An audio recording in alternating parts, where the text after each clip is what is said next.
Thank you again. Hicham. Yeah, actually, I will try to share with you part of my research. One publication has been already done, but you know, because the other work is still under progress, so I will just share some other studies, plus the study that I have published with some kind of, you know, upcoming doctrines regarding the issue of polysemy in learning and teaching. So as you see here, I will talk first of all about the concept of polysemy, learners' difficulties with polysemy, polysemy in vocabulary research, the role of context in polysemy, then core senses versus peripheral senses, the cognitive motivation of polysemy, that is how these peripheral senses are derived from the core senses of words. And then I will talk about the use of polysemy in English textbooks, which is actually the focus of my research and many other studies. Then I will conclude and give some recommendations.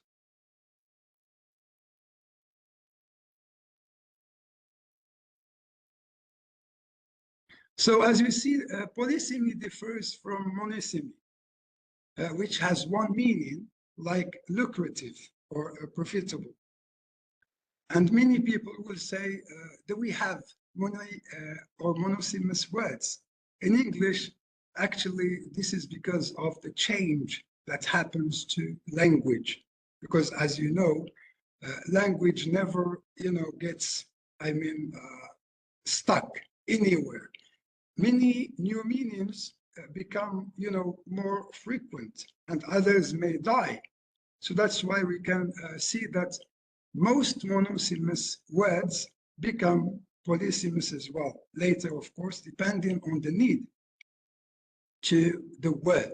Because when we talk, we need some words. Sometimes those words are not available in the lexicon and also in dictionaries, let's say.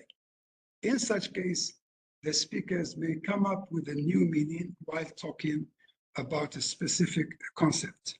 So also homonymy is different from polysemy. Here we have an example, coach, which has two meanings, bus and sport instructor. So when you look at the sports instructor here, it has a different origin from bus. And that's why the meanings are unrelated, which means they have different origins. So it's usually considered to have separate lexemes, and this is the point here. Because they have different origins, it seems that we have two words rather than one. In the case of polysemy, so all meanings are related in a certain way, usually through metaphorical expansion. I will talk about this later because metaphorical expansion is only one example. We have others as well. So this is a good example here, mouth. As you can see, we've got, of course, these are not all the meanings of mouth. There are others as well. So the basic, the concrete meaning of mouth is the oral cavity. I mean, once we are born, actually, you can see our experience with the mouth. Till, 6 months to 1 year, we always use the mouth actually to sense and understand things around us. So you can see here that this is what we call the bodily experience. So this is what we mean the concrete meaning. And this is the core meaning. I will talk about this, of course, later. But here I have to introduce some concepts because, I would like all the concepts to be clear, especially when we talk about cognitive linguistics. There is another meaning, a jar or a bottle's opening. And you see here, there is a kind of analogy between the opening that we have on our face and a jar, for example. Then we have a person seen as food consumer. This is a very good example of meaning here. You know why? Because I've got a different extension, which is not metaphorical, it is metonymic. I mean, the mouth stands for the person, which means this is what we call part, whole, metonymy. And also image schema, but I'm not going to talk about that because this is too broad with the limited time that we have, as the focus also is on vocabulary, especially policing. So you see here that the meaning of mouth as the place where a river flows into the sea is extended actually from the core meaning, which is the oral cavity. So for the past 40 years, polysemy has received significant scholarly attention. And I think you know this because of, the issues that linguistics had, especially at the end of the 50s, the 60s, and the 70s. In the 1980s, of course, cognitive linguistics came with other approaches as well to contribute and to change that kind of generative grammar-oriented approaches. So that's why the dominant, concept was transformational generative grammar, which means everything was explained based on syntax. And also when we talk about truth conditional theories, of course, it has a lot of issues. Why? Because not all the language can be based on what is true.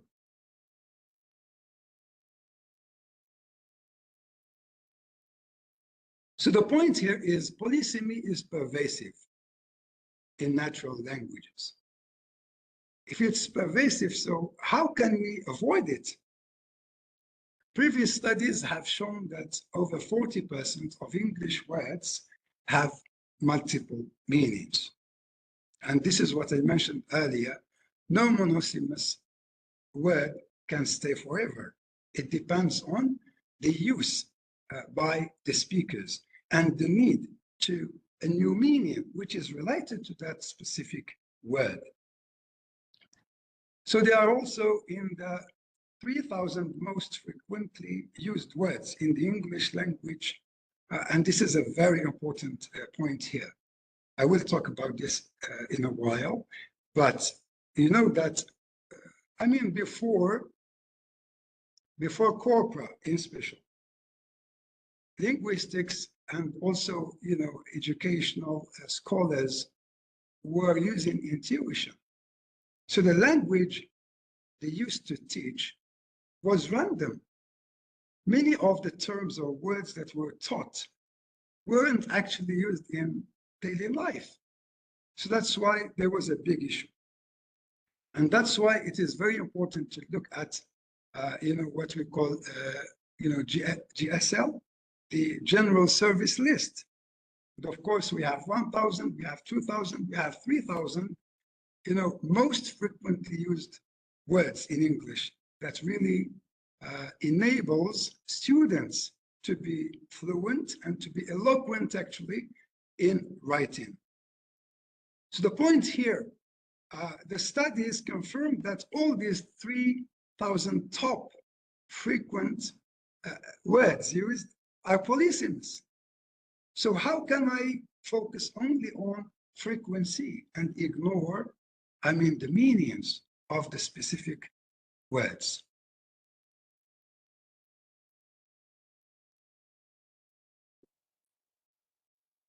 Maybe one of the reasons is that it's not that easy actually to understand polysemy.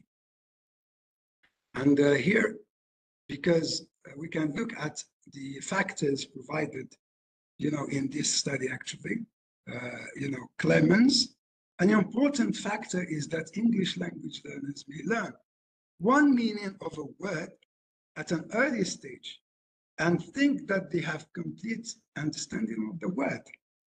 Because this happens, if a student knows a meaning and then they encounter that word in a context where it has a different meaning. So what will happen? This is one of the big issues, actually. And the other one is related to translation. Of course, we're talking here about second and foreign language learners. So when you talk about these types of learners, they already have a background knowledge on concepts. In their languages, they have words and they have meanings. So when they translate those words into English, some of the meanings actually may not be, provided. Here is an example by Clemens, which is very important here. Spanish speakers will learn the English word fingers, also use it for toes, which is very interesting. It's dedos or dedos. So here we have one word that actually is what Sapir mentioned, inclusive. And this is very important. It's also related to linguistic relativism. So we can see here the challenge that students actually may face because of that. So let's look at the polysemy in vocabulary research. So the focus actually was mainly on accuracy, frequency, and variation.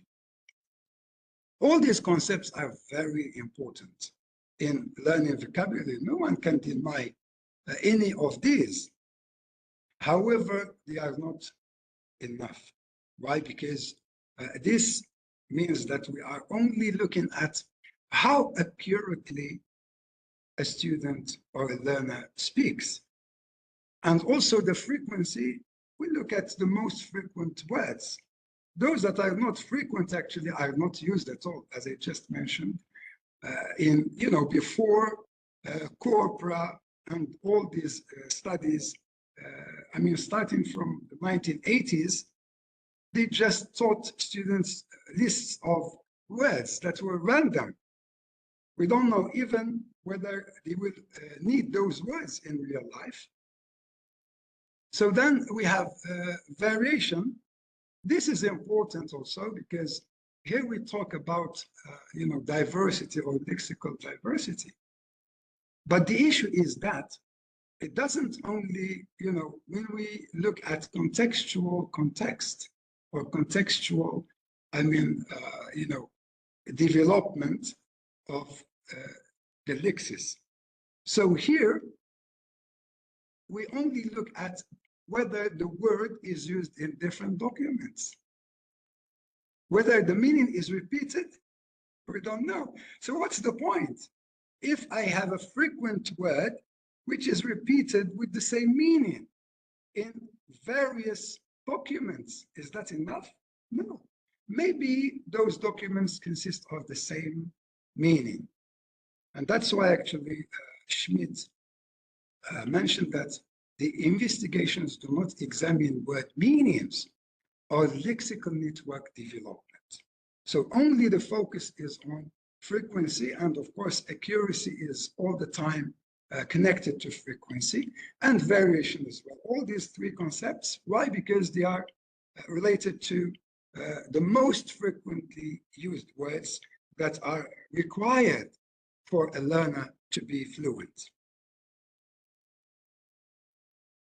So Crossley emphasizes the significance of the word sense development and lexical networks, as words have more than just a linear form meaning relationship. So this is the point. When you ask a student, and of course the literature said at least they must have 1,000 words, sometimes 2,000 words, so that they can write a good academic writing. But do we see what meanings? So that's why we say word, form, meaning. So only one relationship. We don't look at the other meanings of the word. It's not a linear form meaning at all. So it's a network.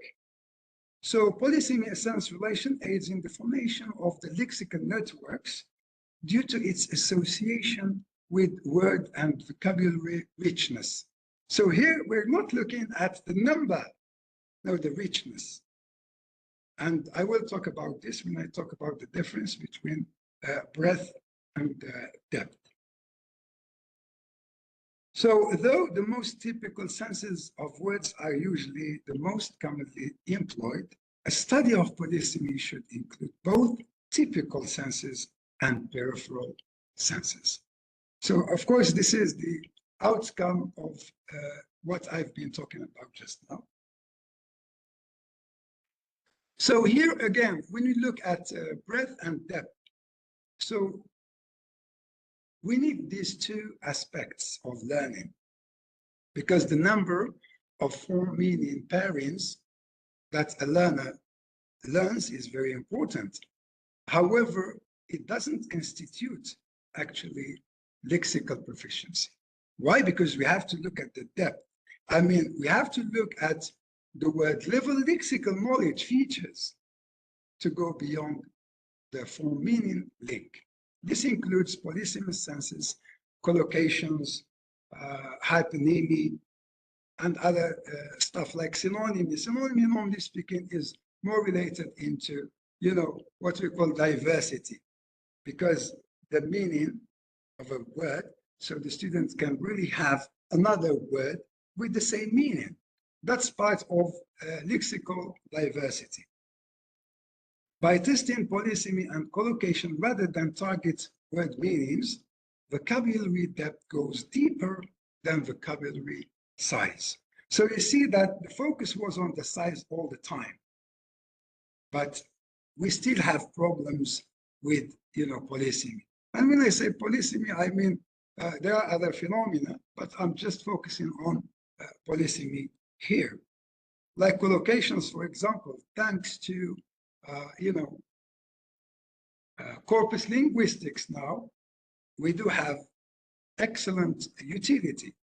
I mean, when you teach students, you must use the corpus. Why? Because they have to see what type of, you know, words that should come after a word and those that come before. So many students actually can understand the meaning of a word, but when they write, they may not actually sound like a native speaker. And sometimes words may also connote other meanings, which may even, I mean, cause miscommunication and misunderstanding. So given that the majority of polysemous words are at the same time the most frequent used, actually teachers will face this issue. Because if you look at the texts provided by CEFR, for example, they have adopted this frequent, list of words, almost the 3,000 words I'm talking about. And all of them are polysemous. So how can you ignore it then? Of course, teachers will have a problem. Not only teachers, even dictionary compilers. That's why Thornberry, said, if multiple meanings in English challenge dictionary compilers, they are a complete headache for learners, of course, if those specialists cannot really solve the issue. So how about those who learn the language? However, because polysemous words occur frequently, so we cannot actually avoid them. And they need time. So it will gradually become more efficient over time, so resulting in less effort. And this is why we need actually to adopt the cognitive approach to teaching polysemy. So learning a word's meaning takes time, but once learned productively, it's hard to forget, according to Schmidt. So over time, second language polysemous meanings become increasingly familiar. So now I will talk about, context and its importance, because if the student is not aware of the context, then they will never be able actually to determine what meaning is conveyed by the specific word they have in that specific context. Of course, there are many approaches, but I'm talking about, Evans and Green and Croft and Cruz, who have provided three main contexts. So the first one is the usage context, which describes the specific situational setting in which a word is used. It appears to motivate a different word meaning, serving as a substance of a lexical item or word.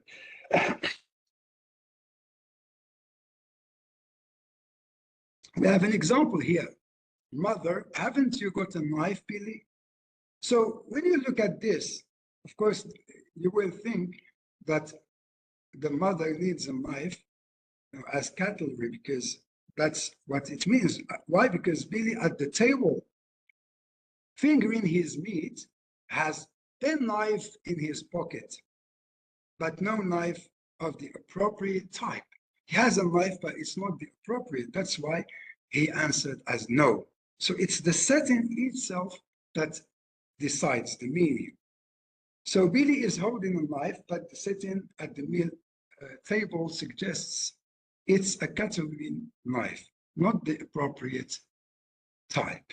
So you see here, it's the usage context. The other type is related to the sentence. So we have facets, which are also like substances. They are context dependent because they differ only in specific sentential contexts. For example, when I say, that book is really thick. So here I'm talking about a sentence. And everyone would know that I'm talking about the physical, body of the book, that is the tone aspect. And if I say that book is really interesting, so here I'm not talking about, the physical body. I'm talking about the text or the content. So this is decided within the limits of the sentence itself. And this is very interesting because we use all the time, concordance lines to decide this. Knowledge context. This is actually, or as Croft would like to name, ways of seeing. So here, this is what we call encyclopedic knowledge. And you know that encyclopedic knowledge is the background knowledge. This is the term used before. When you say encyclopedic knowledge, it means that, it's comprehensive. And it is based on humans' experience. So when we say experience, we mean bodily experience, physical experience, societal and cultural experience. So all those experiences that humans go through decide and determine the type of knowledge we have in the mind. So we have a good example here, an expensive hotel. So kind of, way of saying a hotel that is or was expensive to buy. Look at this perspective here. So someone who is thinking of buying, but it's too expensive to buy. The functional one, a hotel that is expensive to stay at. So maybe someone who would like to go for, a trip and then stay in a hotel. Then life history, a hotel that is or was expensive to build. So here the perspective is looking at a different way. But this is very important. Why? Because just now, as I told you, when you talk about encyclopedic knowledge, of course, all those experiences determine the way you look at concepts. So the concept of the expensive hotel has been looked at from different views based on what the speaker actually thinks and their encyclopedic knowledge. or background. So now I'll talk about core senses. So I have to look at the time from time to time so that, you know, I make sure I finish on time. Core senses versus peripheral senses. So to increase the effectiveness of the guessing strategy, vers pour and Louis, some people say vers pour because it's a French word. So advise teaching learners the core meaning of a polysemous word and encouraging them to draw meaningful connections between it and its various meanings. So this is a very important part because up to now, they are still working actually on solutions to teach polysemous meanings. And this is one of the effective ways because we're talking about context. And when you guess the meaning based on the context, of course, here, the best way is to teach core meanings first and then advise students gradually, of course, to make connections between the core or the literal meaning, the concrete meaning, and those, you know, that are figurative. Because, by the way, when I say extended meanings, most of the time they are, figurative. And that's why we call them peripheral. So using core senses as cues improves learners' retention of abstract and figurative meanings of polysemous words. The results of this study actually, and a series of vocabulary experiments with Dutch English learners showed that presenting a typical meaning increases the capacity to guess and to retain the figurative meanings of words with multiple meanings. So this study actually is an empirical piece of evidence to prove that teaching the core meanings really helps the students to have that kind of capacity to cope with figurative meanings as well.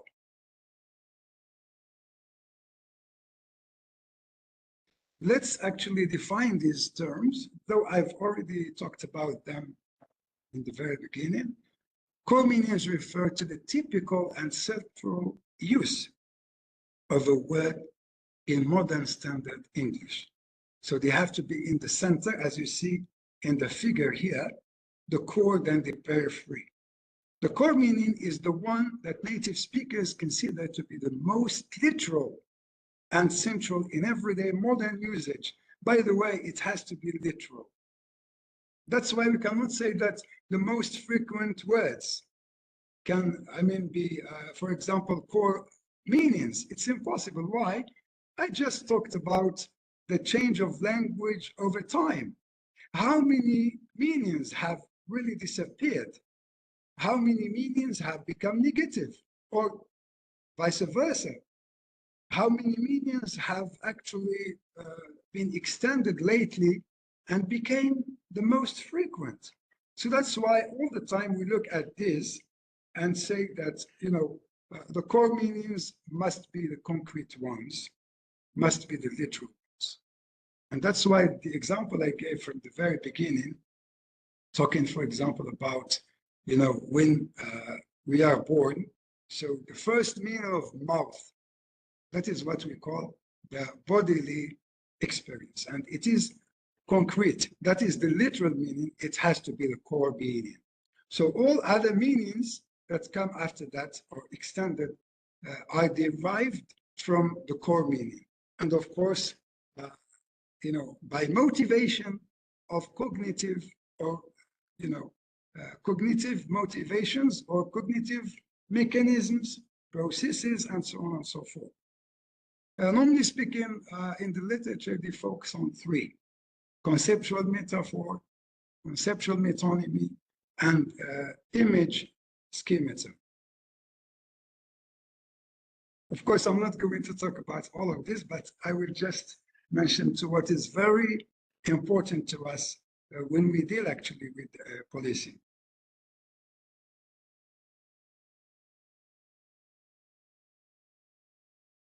According to Amaya Chavez, 2010, literal meanings are generally taught in the earlier levels, whereas figurative meanings are only addressed in more advanced courses, and some English teaching resources follow this tendency.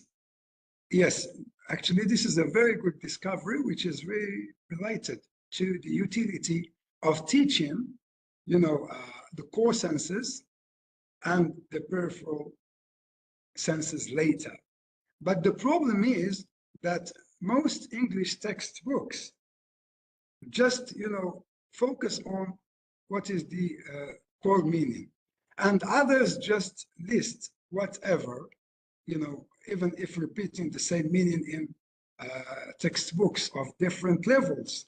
And this is what I found actually in dealing with Malaysian English textbooks, as I will talk about later. It is important to include figurative language early on in the process of learning English.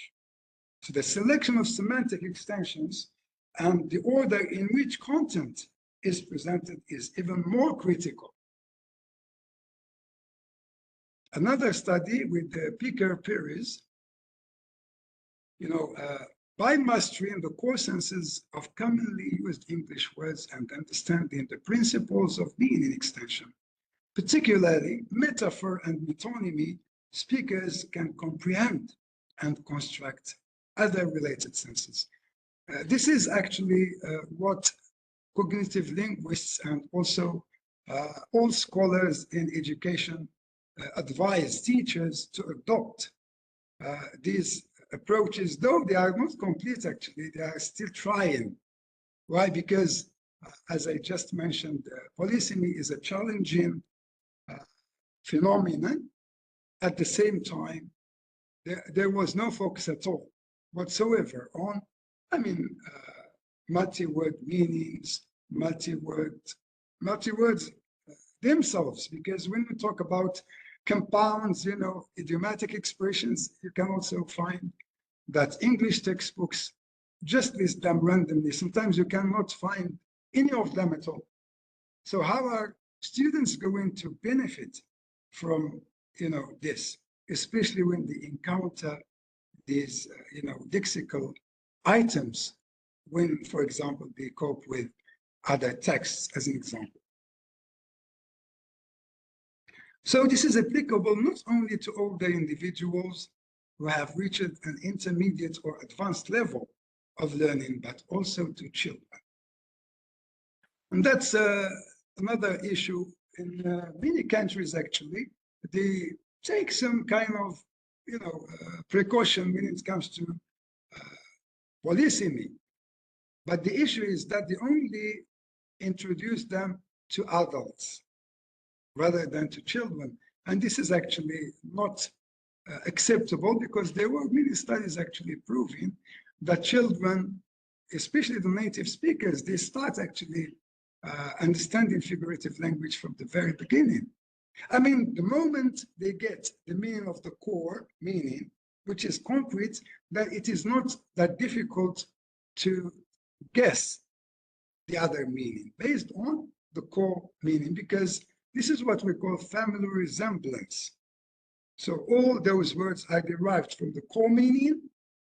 Of course, there must be some kind of link in a way or another. We have an example here in Picker-Perez study, hand, mouth, and head. So can use metaphorical or metonymical reasoning to understand certain semantic extensions. Yeah, as we've seen just now when we talked about mouth, we've seen two cases of extension. One is metonymic, the other one is metaphoric. So if the students understand actually this, it will be very easy for them.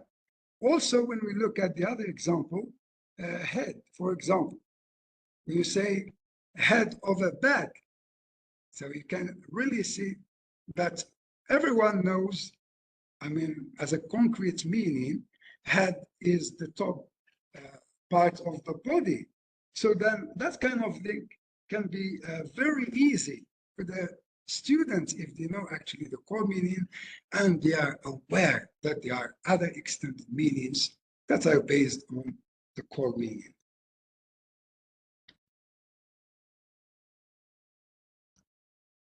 So according to cognitive linguistics, polysemy is regarded as a radial category with related meanings exhibiting family resemblance, but varying from prototypical to peripheral.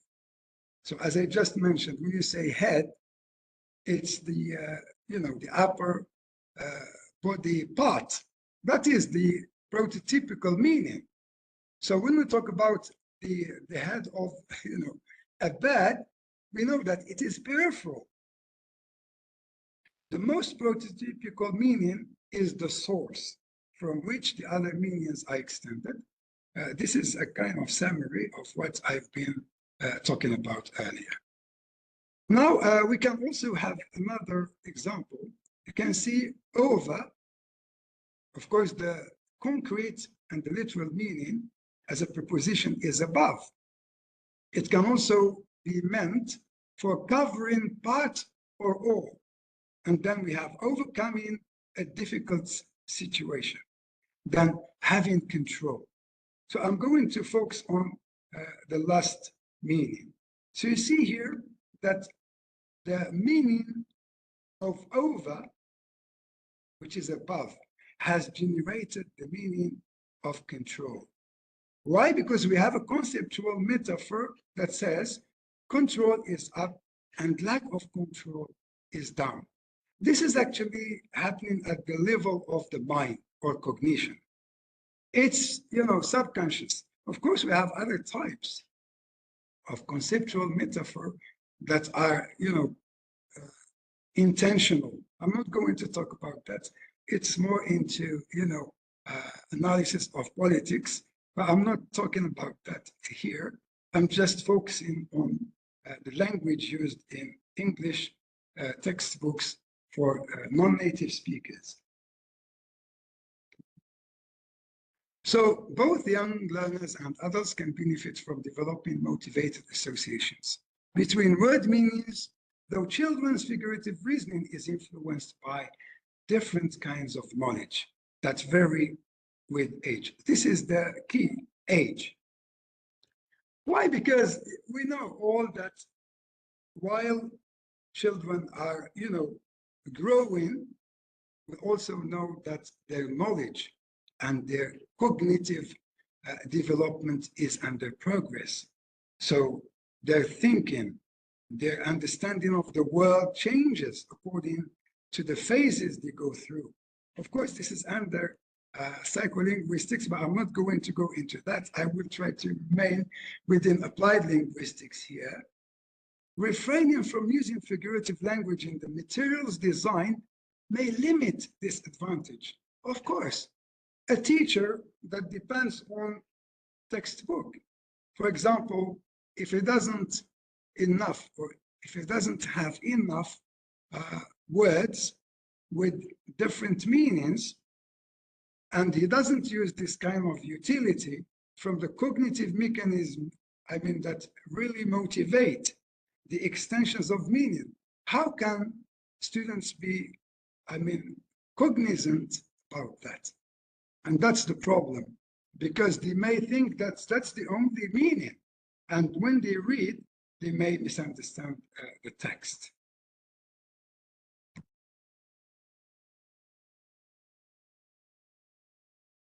So textbooks teachers used can influence how they teach figurative language.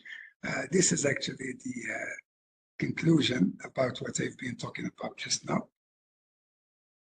So material designers seem to ignore the findings of applied cognitive linguistic research, which they shouldn't actually, because this is the problem with linguistics all the time. They only focus on one aspect, and there is always that kind of debate between different schools, rather than, look at the amalgamation of all the works to contribute to something that can be of benefit, to the specific issue that we're talking about. So several studies investigating polysemy in English textbooks have discovered a notable absence of focus on polysemy.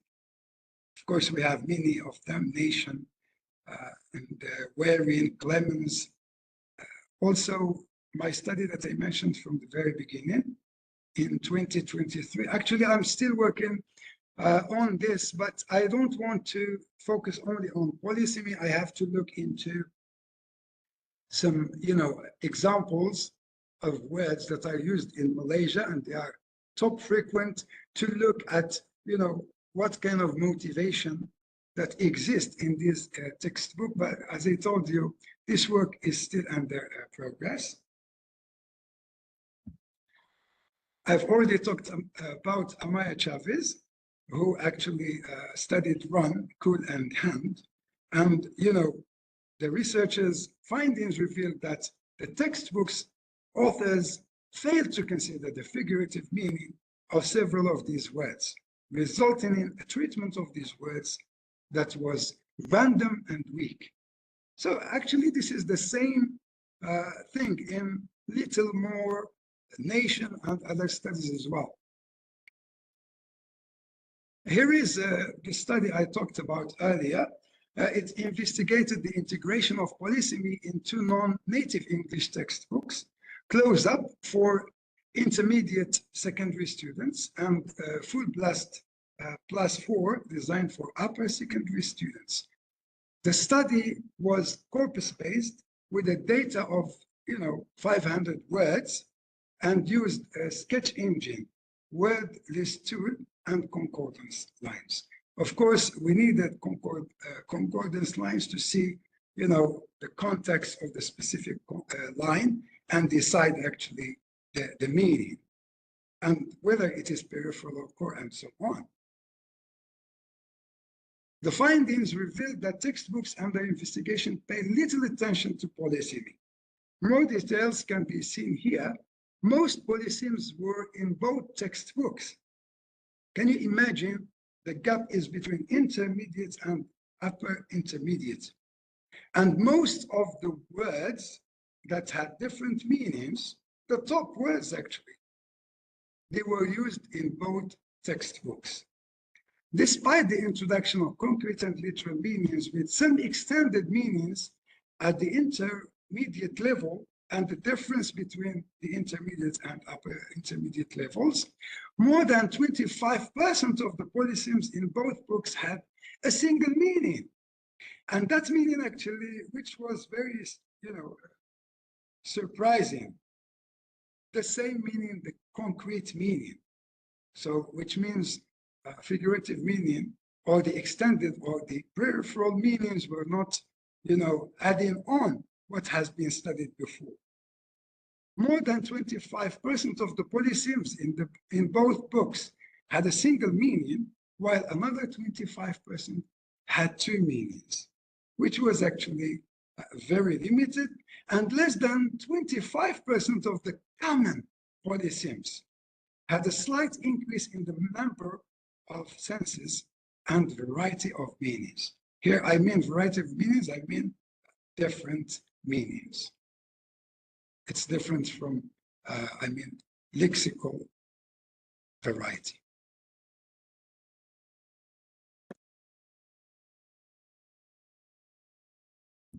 So to conclude, despite all the valuable research on the concept of polysemes and cognitive mechanism that underline them, English textbooks appear to overlook word multiple meanings, emphasizing mainly vocabulary knowledge, breadth rather than vocabulary depth. These, researchers' results not only offer valuable insights into the use of polysemy in English textbooks and have significant implications for polysemy and second language education, but they also make educators, aware of the reality of polysemy in English textbooks for non-native students. Thus, we recommend that teachers become less dependent on English textbooks in the long run and instead use a variety of teaching resources and improvised materials, as some teachers already do. Yeah, I've seen this actually, including me before, when I was teaching secondary, students.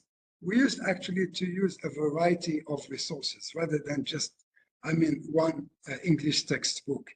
And this, it is imposed by the school. However, you can really develop that because you cannot find all that you see suitable to the students in the specific, textbook. And, we have other problems in teaching if, for example, the levels of students is diverse in the same classroom. So this will enable them to effectively teach their students multiple senses of words, taking into account factors such as the age. So the age is very important. We have to consider the cognitive and the linguistic development of students, coming back to Piaget, Vygotsky, and grade of the learners, their communicative needs, and expanding their knowledge of the world. So this is what I talked about earlier, that the cognitive development vary from one child to another.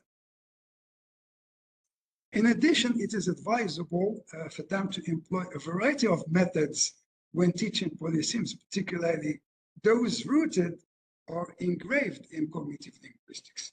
Though, of course, cognitive linguistics inspired methods for foreign language learners require additional research to experimentally prove their benefits to their students. So this will help students gradually understand the cognitive mechanisms that motivate semantic extension of words. I have come to the end of the presentation. All right, thank you so much, Dr. Hicham. Dr. Ang. For sharing, and yeah, it's very interesting and motivating. So now, I think we have 2 questions on the floor. And Dr. Hicham, if you could check on the questions. I think I'll try to stop sharing so that I can see questions because I can't. Oh, yes, no, it's okay.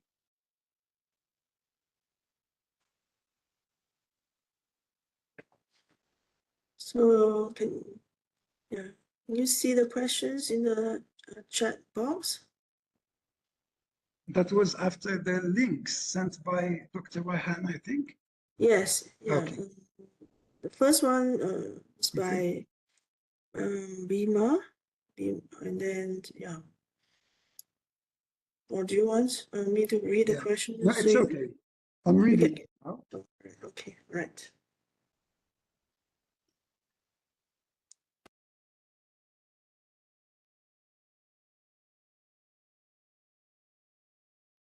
Well, this is a very interesting question, actually, because you're asking about those that have disabilities, actually, and the issues to understand the polysemy.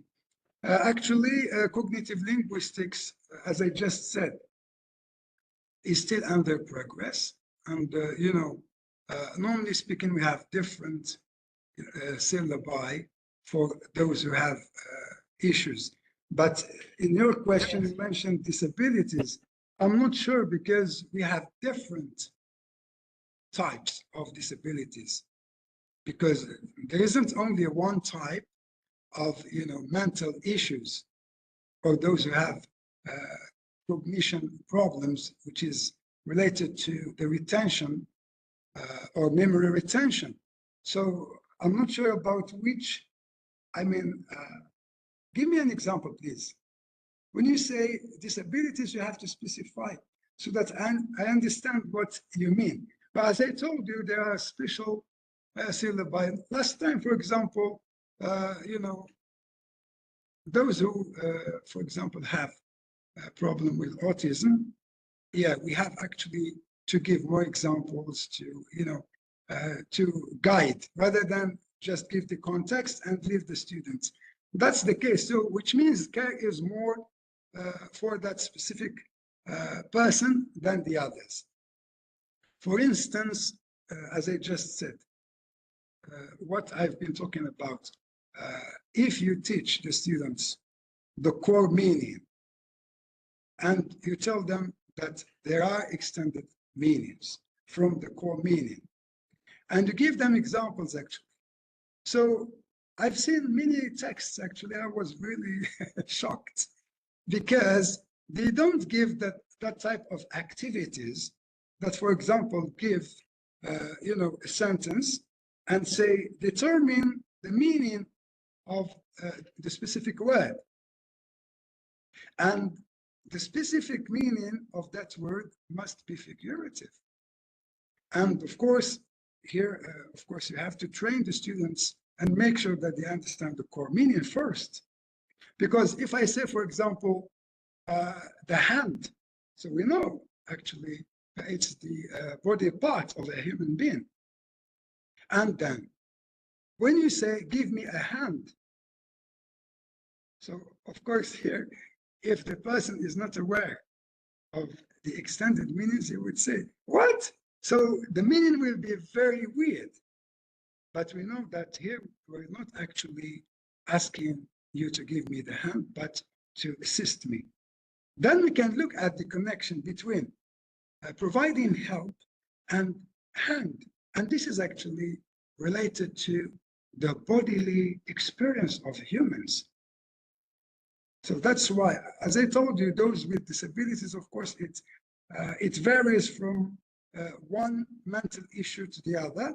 But as I told you, the example I gave you earlier, I had many of them actually in my experience teaching secondary school, of course, because unfortunately at the tertiary level, we don't have enough time. So, and we consider students to be independent.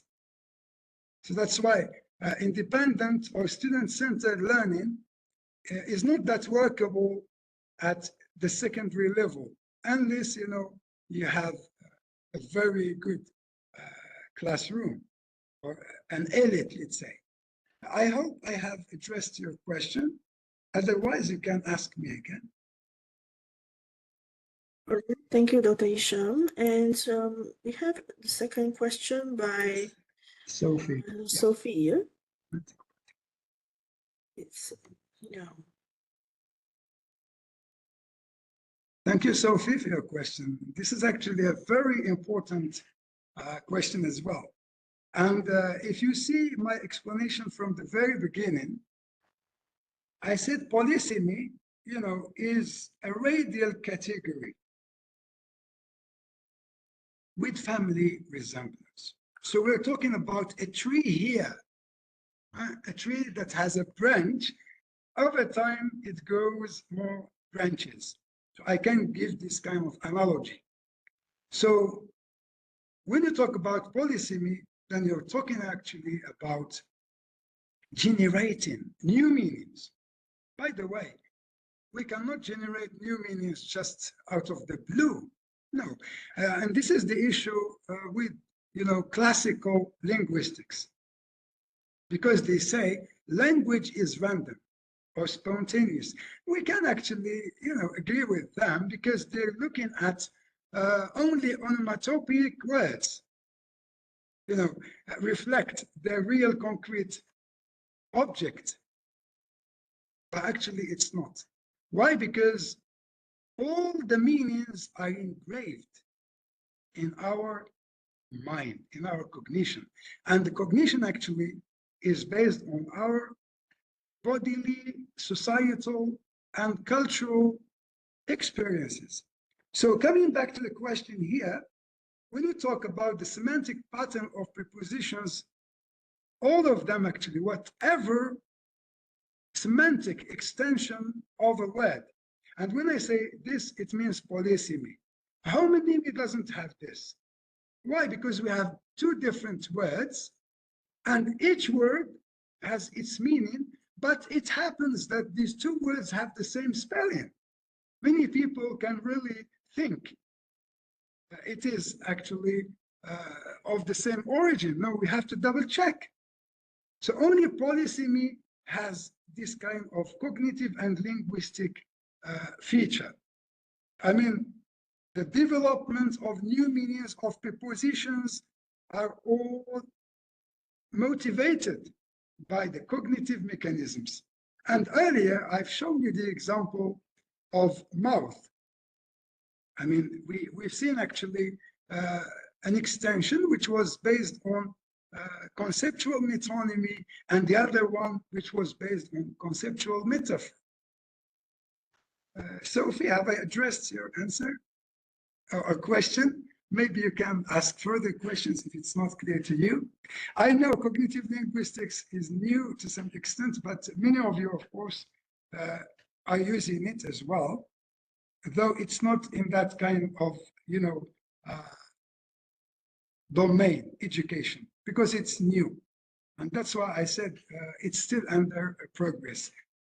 I've just shared with you my previous publication and some other, publications done in this domain, but I'm still working actually on specific words like what has been done by Picker, for example, Pieris, concerning mouth, hand. But I'm looking at other words as well, like time and so on.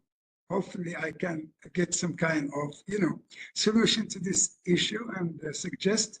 And finally, I would like actually to talk about the alternative of English textbooks, because for the time being, they don't provide any support to teach polysemy. In such case, the corpus is very useful. That's why we all the time say that all our researches are based on corpora. And it is the only and the unique, actually, tool that enables us to see to what extent polysemy is used in authentic language, the real life language. So it has to apply to English textbooks as well. What are you teaching students? Something that is not in real life? What for? Thank you again for your great questions. You can ask more if you have.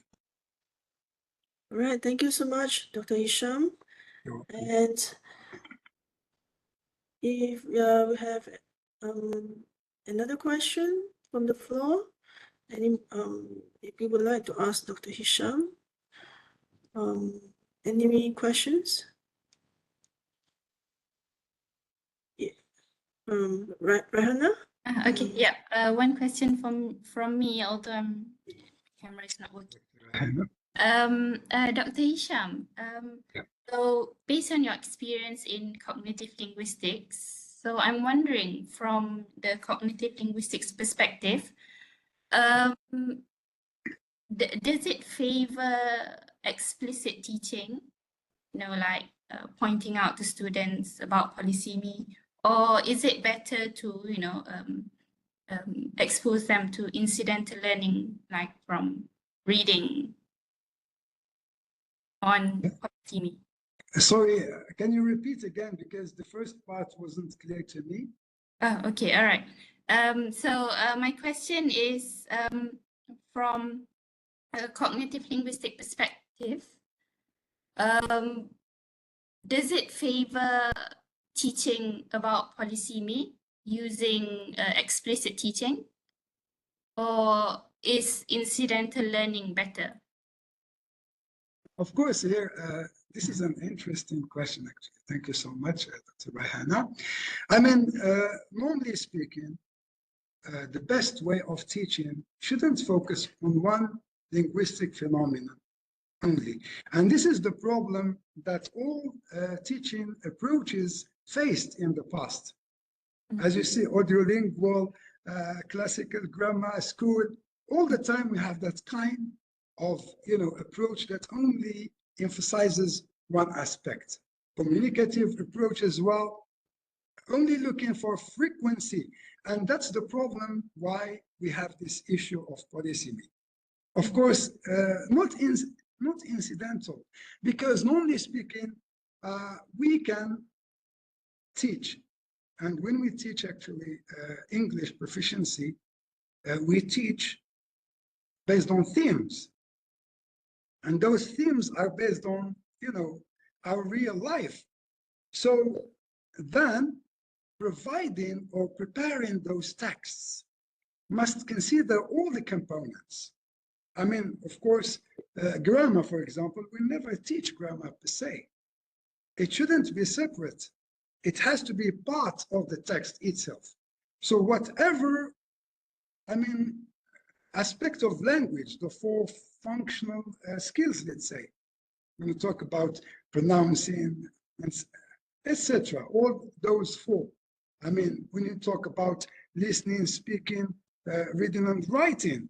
So here when you talk about reading, because we're talking about textbooks here, so the text actually must reflect real life.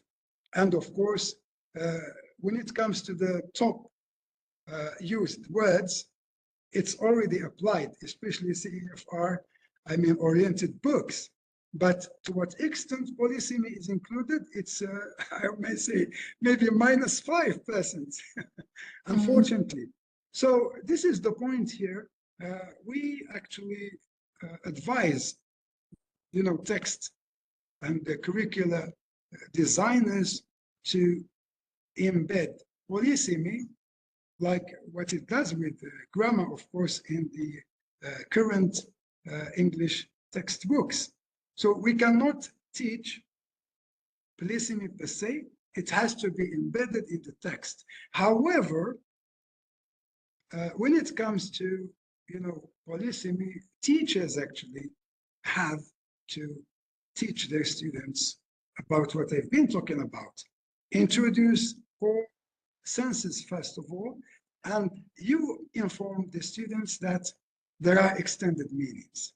Otherwise, they will think erroneously that the word has only one meaning, and that will really cause a lot of, issues later when they, deal with either writing or, speaking, even in reading, if they have to answer text questions, for example.